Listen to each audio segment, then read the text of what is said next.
The injustice that talk show host Wendy Williams is currently facing seems like organized crime to me. Now, I'm not saying it is, that's just my opinion, okay?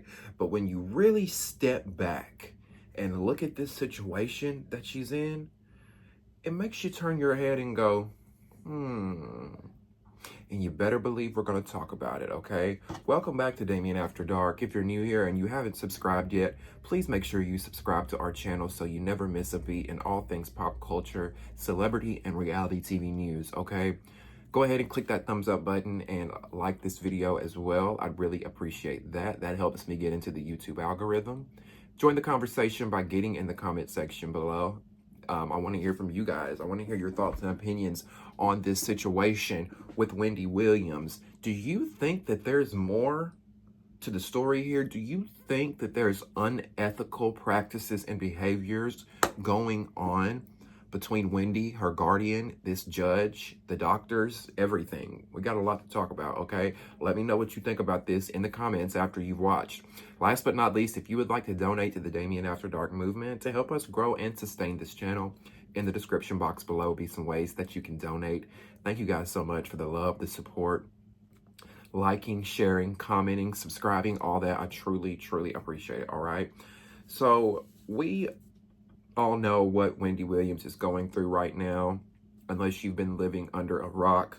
We've been talking about it. I've done several videos here on my channel talking about the conservatorship that Wendy Williams is in. She has a guardian that is over her finances.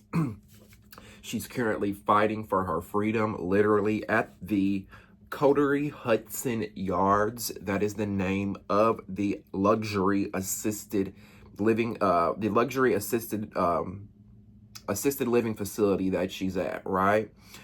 Where she's on the memory care unit. She's on the memory care unit, that floor, because when Wendy was diagnosed with alcohol-induced dementia, frontal temporal dementia, alcohol-induced brain damage, those types of things. When she was allegedly diagnosed with those things, they say that she lost her. One of the symptoms of that is you lose your memory.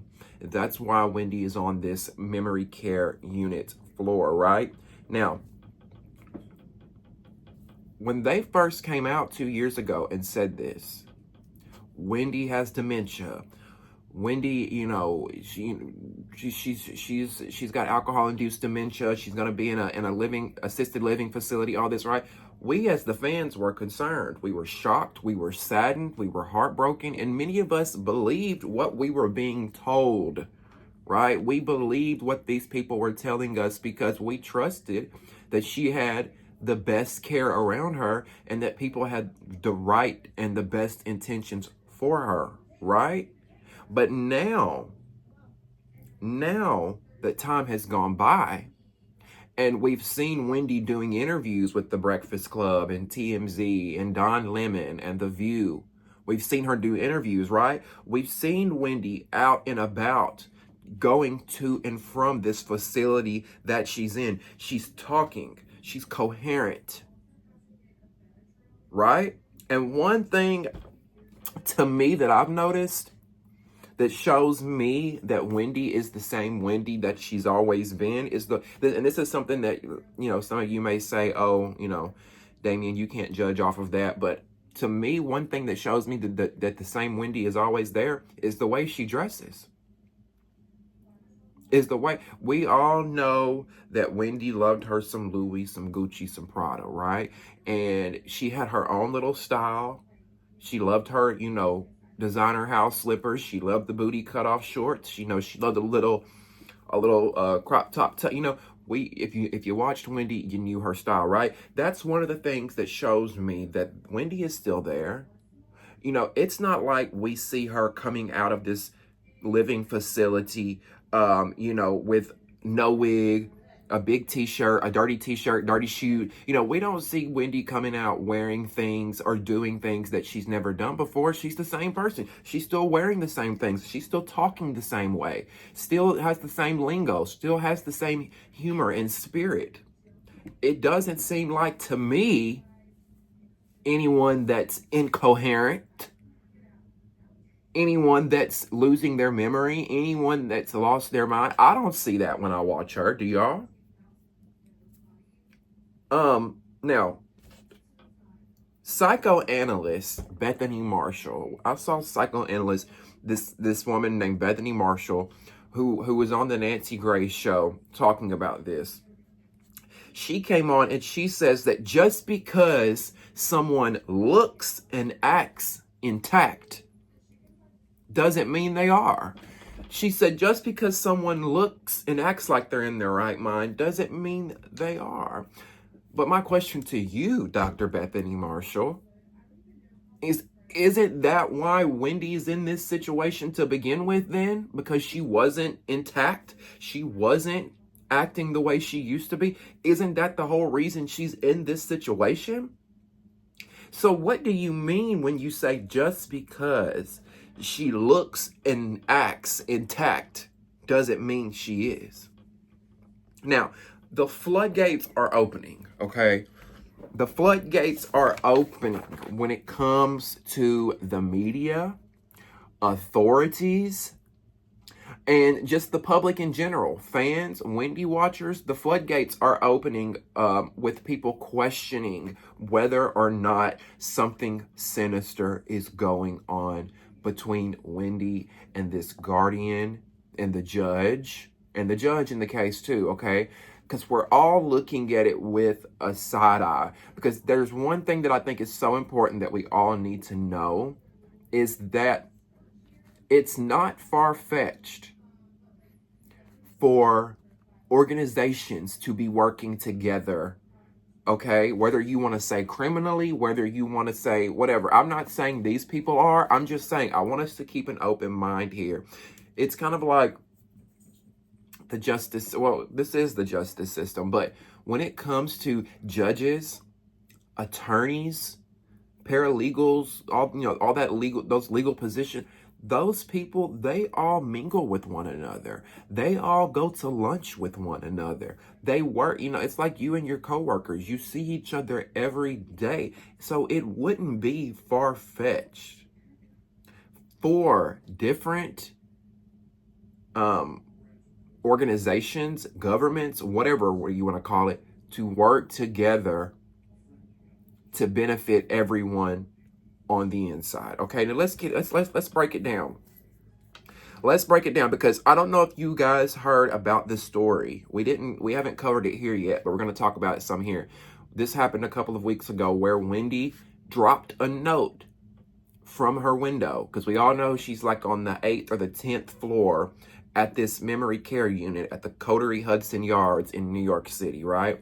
She's on the 8th or 10th floor, and she dropped a note out of her window, and a paparazzi found that note, and on the note, she wrote, help, and then she wrote Wendy, okay? A paparazzi photographer obtained this note, all right? Now, the paparazzi, I guess, reported this to the police, called in this tip, let the police know, the authorities know that, look, I found this note that was dropped. And the police came, they were called in, and an investigation was opened, all right? An investigation was that's huge, you guys.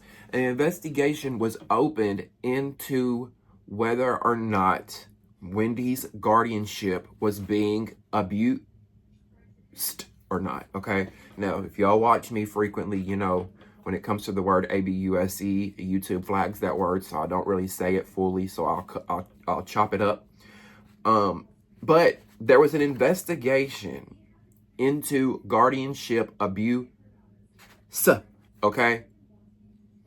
To see what was going on. This note triggered the investigation to see if Wendy was okay. But here's the thing. There doesn't need to be an investigation as to whether or not guardianship abuse occurred or not. We know it occurred. We know it occurred because when Wendy went to Florida, we all know a few weeks ago, about a month ago, Wendy wanted to go to Miami to see her father for his birthday, for his 92nd birthday, right? She had to get that approved. She was worried whether or not she would get to go visit her father. She finally got it approved. She was worried that the guardian was going to hold it over her head and not let her go, right? Because Wendy had been talking to the media. They approved the visit, and we all know why they approved the visit. The pressure was on. The media knows what's going on. We're all talking about what's going on with this guardian and Wendy.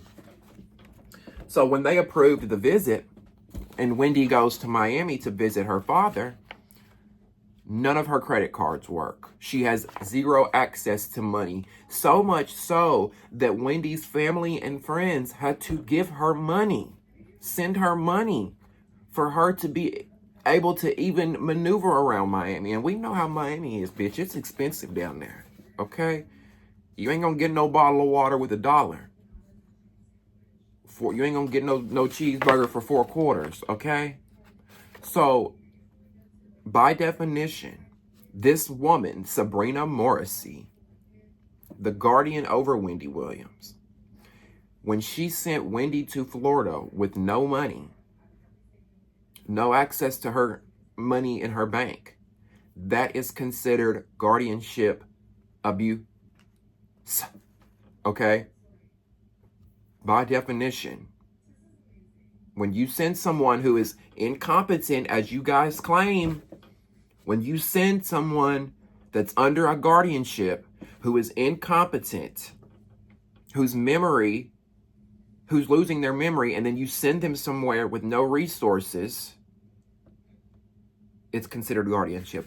ABUSE, okay? Now, and meanwhile, we have to keep in mind, y'all, this is a millionaire, okay? We're talking about a woman who is worth $60 million at one point. Now, I don't know what she's worth now, since this Sabrina Morrissey has been allegedly spending out of Wendy's account like she earned all this money her damn self. So think about it, a millionaire, someone who earned all this money, being sent to Florida to visit her father for his birthday, ain't even got money to buy him a gift. Ain't even got money to get in an Uber. Ain't even got money to buy a motherfucking cheeseburger, bitch. Are you kidding me? Yeah, an investigation definitely needs to be open. Now, also, when this guardianship lady, Sabrina Morrissey, when she allowed Wendy to do that Lifetime documentary, that to me was also guardianship ABUSE. Because we all know that Wendy was not in the state of mind to be filming that documentary. That documentary painted her in a horrible light. We've never seen Wendy without a wig. Wendy wouldn't be walking around with no wig on. And I feel like the Guardian allowed it because the money. The money, right? I guess Miss Sabrina Morrissey thought she was going to be Wendy's manager too and start booking deals. And, she wanted to get into her Hollywood bag.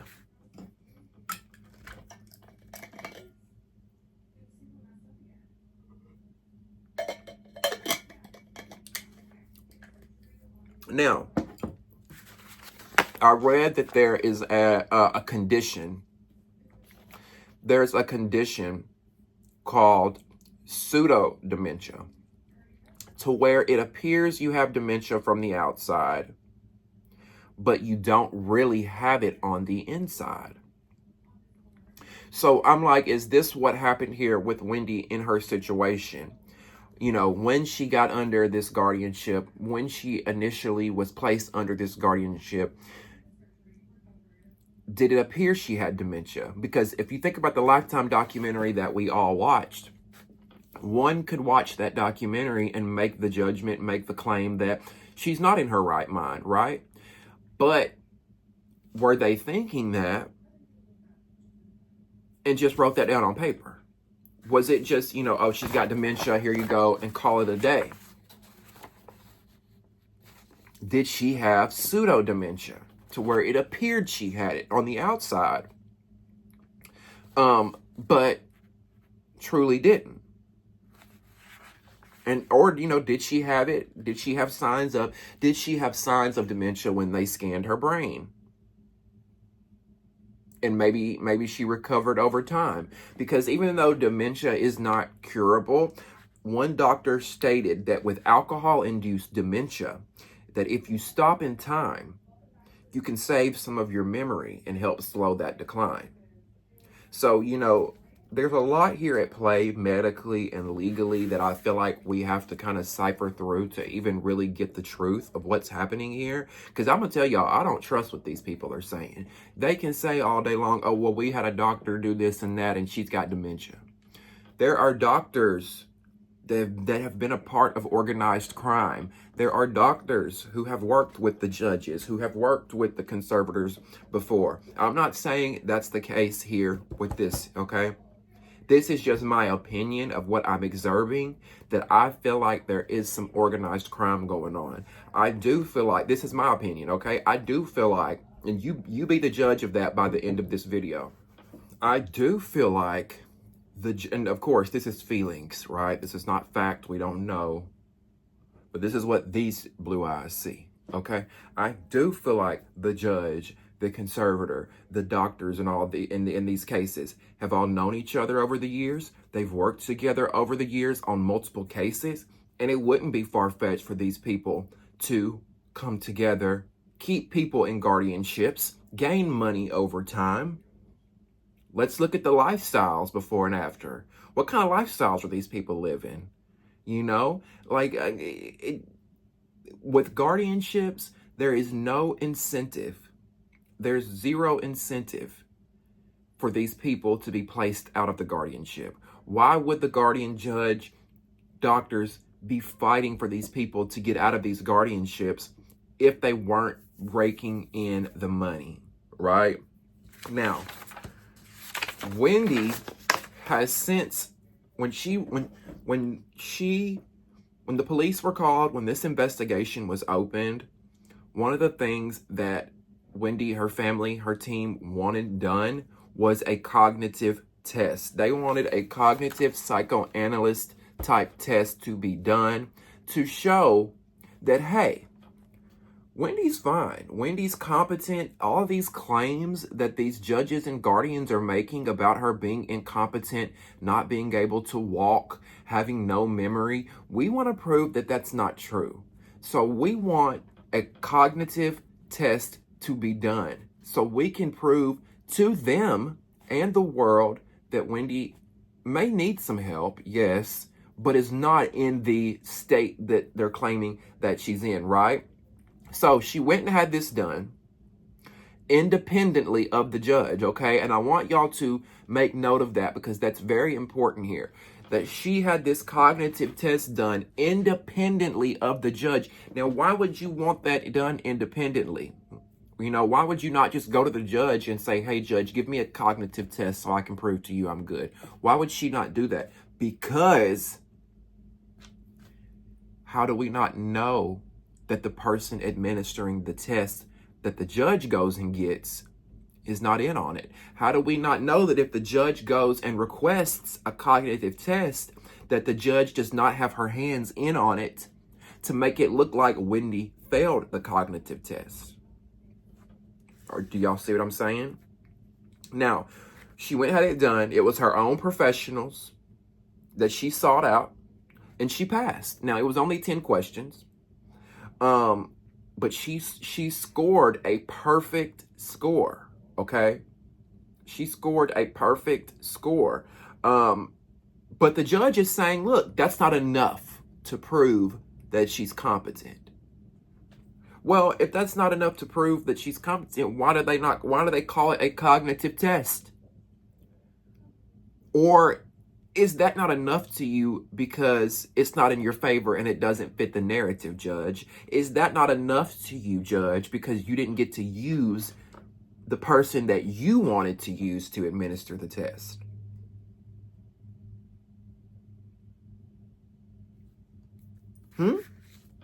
Now, the judge claims that the test that Wendy took only proves that she's competent and cognitively aware. Well, I mean, is that not why we're here in the first fucking place? Hello? Am I making sense? Is the whole reason that Wendy's in a conservatorship in the first place is because y'all claimed that she was not competent, that she was in cognitive decline, she wasn't cognitively aware? Isn't that the whole reason she's in this conservatorship? So when she goes and takes a cognitive test and proves that she's not what you're saying, that's not enough. That's not enough.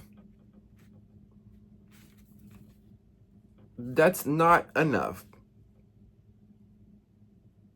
But like I say, in my opinion, it's not enough because she wants her own team of doctors to administer the test. That judge and that guardian wants their own team of psychoanalysts to administer the test so they can rig it in their favor and the cash can keep flowing in. Because one thing that I learned about guardianships is that guardians bring in 5% of the person's annual income. Guardians bring in 5% of the person's annual income that they're under. It's not like Sabrina Morrissey gets paid $17 an hour for every person that's under her. No, she makes 5% of their annual income. Do we need to do the math? Okay, let's just say that Wendy was worth her $60 million that they claim, right? Which Wendy's not going to make $60 million a year. We know that. But let's just say Wendy brought in $1 million last year.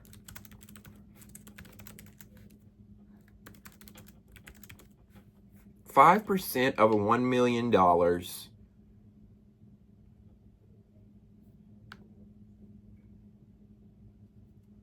is $50,000. 5%, if Wendy brought in $1 million, let's just say that Lifetime documentary that Wendy did, she got paid $1 million. Sabrina Morrissey's going to make $50,000 off of it, allegedly, according to what these guardians allegedly make. Why would she want Wendy out of that guardianship? Why would she want her out of it? She would lose the lifestyle she's living. Now listen, I want to make one thing clear, okay? I'm here for them trying to do what's best for Wendy, looking after her, making sure she's getting the care that she needs, because if it's one thing that we all know is that something was going on with Wendy, right? She wasn't in her right mind at one point. We saw the Lifetime documentary where she was drinking herself pretty much to sleep every day. She wasn't wearing her wig, which is not like Wendy. She was disheveled. She was a mess. So we're not going to just negate that and act like she wasn't going through some personal shit. But just like the rest of us, when we go through some shit, you typically don't stay in that forever. You typically get back on your 2 feet and you overcome situations like that. Isn't that what life's about? We go through shit and we overcome it. That Lifetime documentary was a few years ago.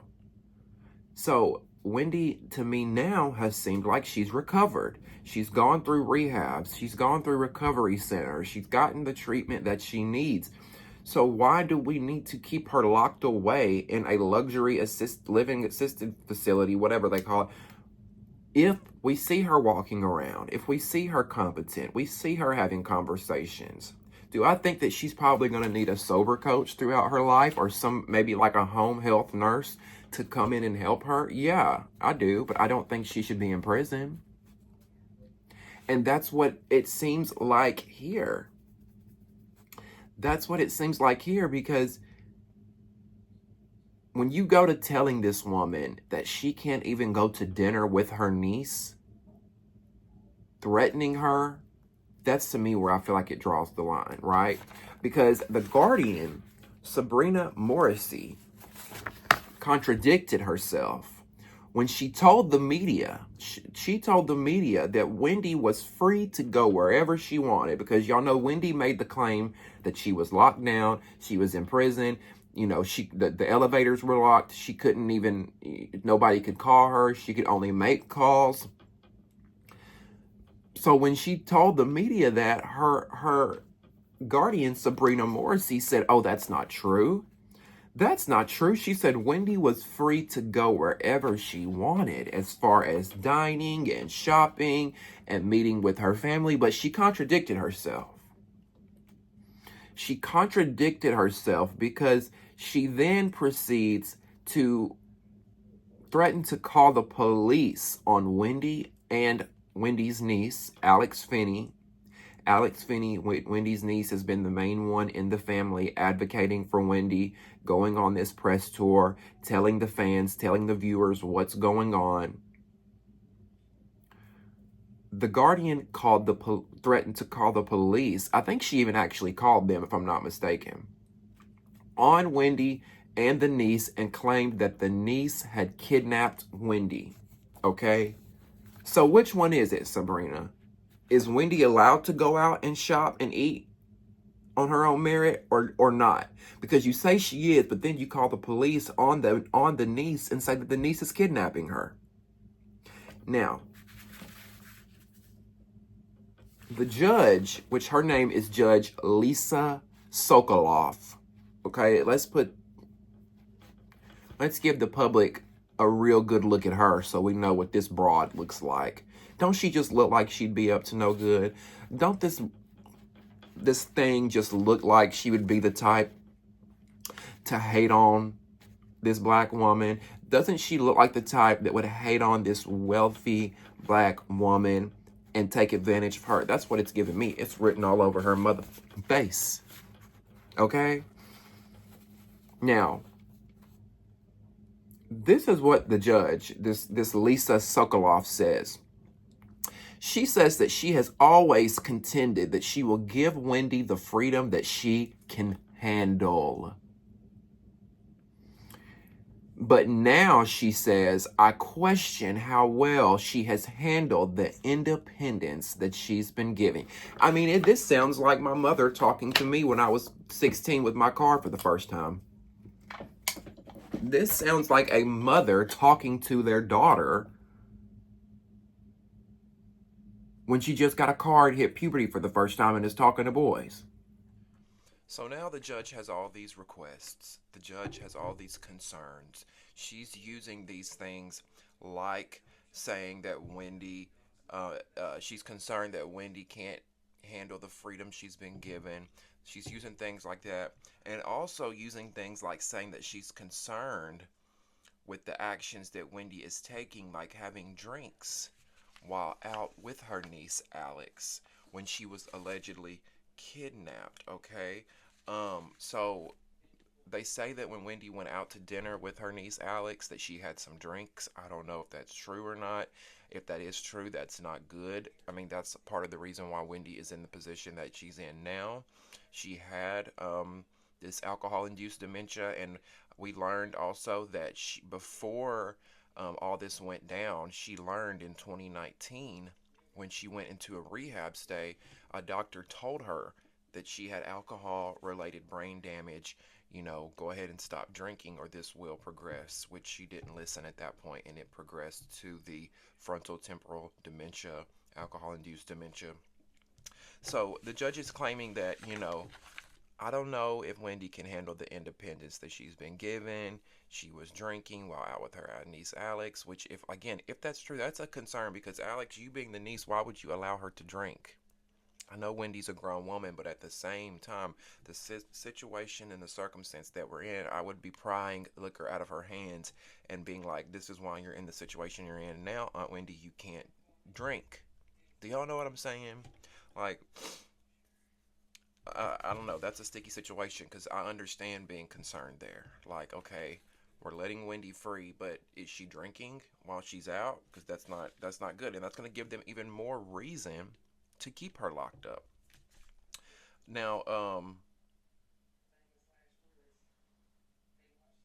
another thing is that the judge claims that Wendy doing these media appearances is her way of tainting the jury pool. okay? She is upset. This judge is upset that Wendy is talking to the media. And she said, quote, tell your client, she told Wendy's attorney this, tell your client if she wants a jury trial, she should refrain from trying to poison the jury pool pertaining to the interviews that Wendy has been doing with TMZ, The Breakfast Club, those type of media outlets. Excuse me, lady, who do you think you are? Excuse me, do we not have First Amendment rights? What happened to First Amendment rights? What happened to freedom of speech? Am I going crazy here? Sounds like an ultimatum to me. Intimidation. Better yet, a threat. Let's call it a threat because that's what it sounded like to me. This judge was threatening Wendy Williams and telling her, stop talking to the media or you will not get a jury trial. And I'm just like, who is this judge to say that Wendy can or cannot have a jury trial? Aren't we all entitled to a jury trial? I don't like the way that this woman talks to Wendy, talks down to her almost like she's a child, berates her.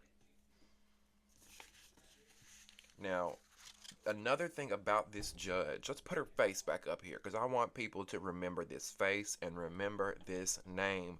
Judge Lisa Sokoloff. This judge has a history of being an ambulance chaser. Yes, you heard here right.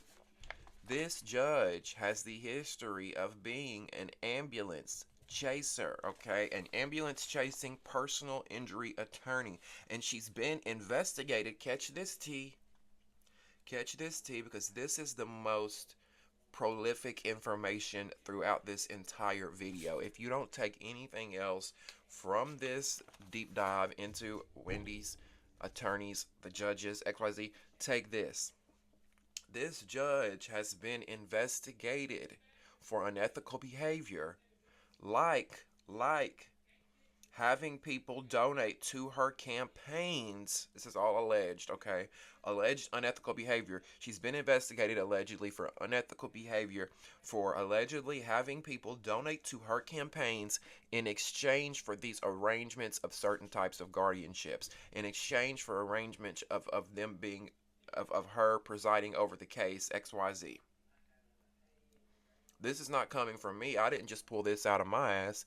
This came from someone who is an expert in guardianship care and how it works. And according to this woman, I should have got her name so I could have let you guys know who she was. She says that Judge Lisa Sokoloff has been investigated before for things like having people donate to her campaigns to get her elected, and then she's doing little favors for them. You donate to my campaign, you help me win and be judge, I'm going to help you with this, this, and this. Do y'all see what I'm saying?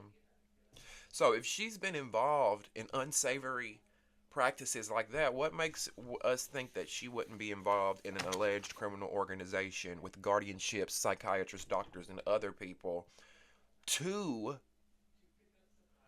keep people like this in these conservatorships, keep people like Wendy in these guardianships, people who are multimillionaires? Again, what kind of lifestyle is Judge Lisa Sokoloff living now? And what kind of lifestyle was she living 5, 10, 15, 20 years ago? What kind of lifestyle is Sabrina Morrissey living right now? And what kind of lifestyle was she living 5, 10, 15, 20 years ago? Both of these women need to be investigated if you ask me. It's very fishy if you ask me. And I also want to know the history amongst Judge Lisa Sokoloff and the guardian Sabrina Morrissey. What is the history between these two women? That's what needs to be investigated. How long have they known each other? How many cases has this judge resided over where Miss Morrissey was involved? How many cases has the judge presided over where Miss Morrissey was involved? I'm just asking the questions that the people want to know.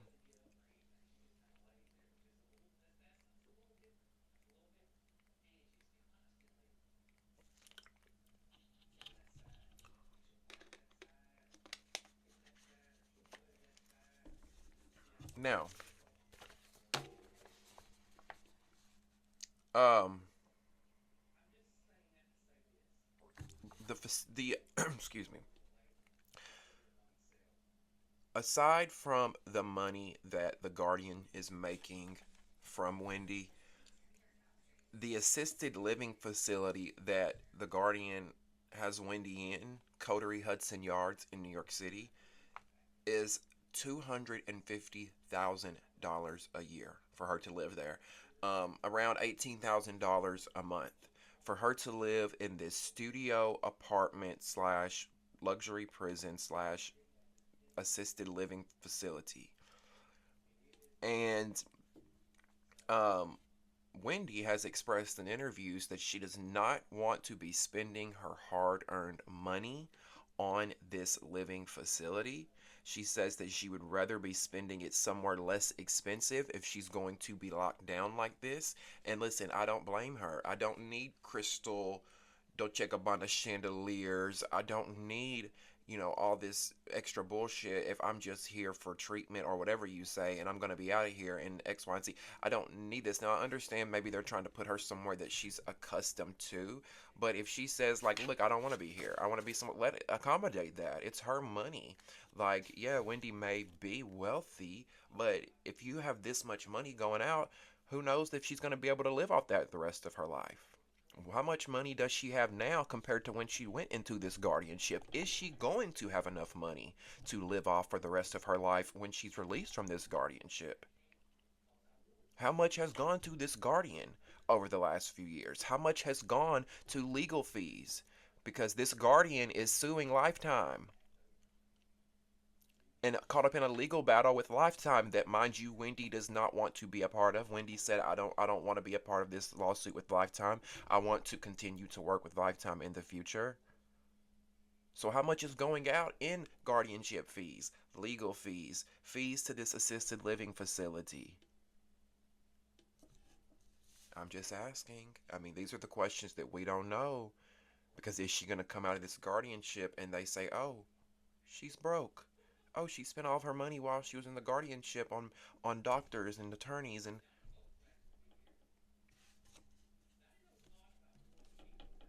now I did my research.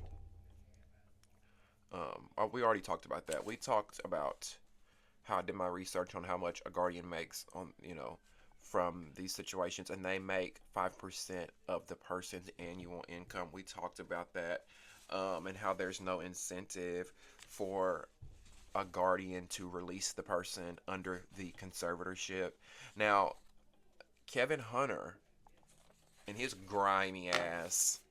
Let's talk about Kevin Hunter, the ex-husband of Wendy Williams. This grimy MFer, the one who had a mistress, was cheating on Wendy behind her back, had a baby while they were married behind her back, while she was, on her tenure of the talk show, while she was doing the talk show. Let's talk about that. Um, we know that him and Wendy divorced, and he is waiting to go to court to try and receive money from Wendy's fortune that he says that he is owed. This was allegedly a part of their divorce agreement. If they divorced, that he would get some sort of money because he was a part of her team, because he did manage her, because he was, he claims to be a part of Wendy's success. So he's saying that there's money owed in their divorce clause. Oh, is it now that the money's dried up? Is the case now, Kevin, that the money's dried up and the mistress isn't attracted to you anymore, or vice versa, and y'all just ain't feeling each other no more, but y'all sitting there looking at each other and y'all got a little baby, and now you trying to plan your escape? Is that what it is, Kevin? And now you want some money because it's all gone because you spent it on cars, clothes, money, and hoes. That's what it sounds like to me. Yep, that's what it sounds like to me. So let's go after Wendy's money, right? Let's go after Wendy's money. Yeah, no. Wrong. Sit your ass down. Now, the one good thing about Kevin going to court is that this is going to open up and unseal the financial documents so we can see how much of Wendy's money is going out and how much is coming in. And that's going to give us a bigger picture. That's going to give us a more clear idea of how much money Wendy has left and how much these people, this guardian Sabrina Morrissey, has been spending on attorneys, on medical fees on these assisted living facilities? Is she spending money for herself? You know, when she goes in the morning and gets her Starbucks order, does she swipe Wendy's card just because it's easier? And oops, do you know what I'm saying? So many questions. And look, I want to hear from you guys on what you thought about this video that we did today, surrounding Wendy Williams and the terrible situation that she's in with this guardianship and conservatorship that she's a part of. Do you think there's more to the story here? Because to me, it feels like there's a whole criminal enterprise going on right up under our noses, and the people are starting to catch on. The media is starting to catch on. And I feel like Sabrina Morrissey and Judge Lisa Sokoloff are shaking in their motherfucking boots, okay? Let me know what you guys thought about this video. Give me all your thoughts and opinions. If you believe that there's unethical, unsavory behavior going on here, please remember that everything in this video is alleged, and this video is for entertainment purposes only, alright? Don't forget to hit the subscribe button on the way out and click the thumbs up button and like this video. That helps me get into the YouTube algorithm. I truly, truly appreciate that. Last but not least, if you would like to donate to the Damien After Dark movement, in the description box below will be some ways that you can donate using PayPal, Cash App, Venmo, and Zelle. I'll also post my Amazon wish list down there. Thank you guys so much for your continuous support, love, sharing my videos, liking them, commenting, engaging, all that. I truly appreciate it, and I'm humbled, to say the least. Love you guys so much, and we'll see you next time on Damien After Dark. See ya.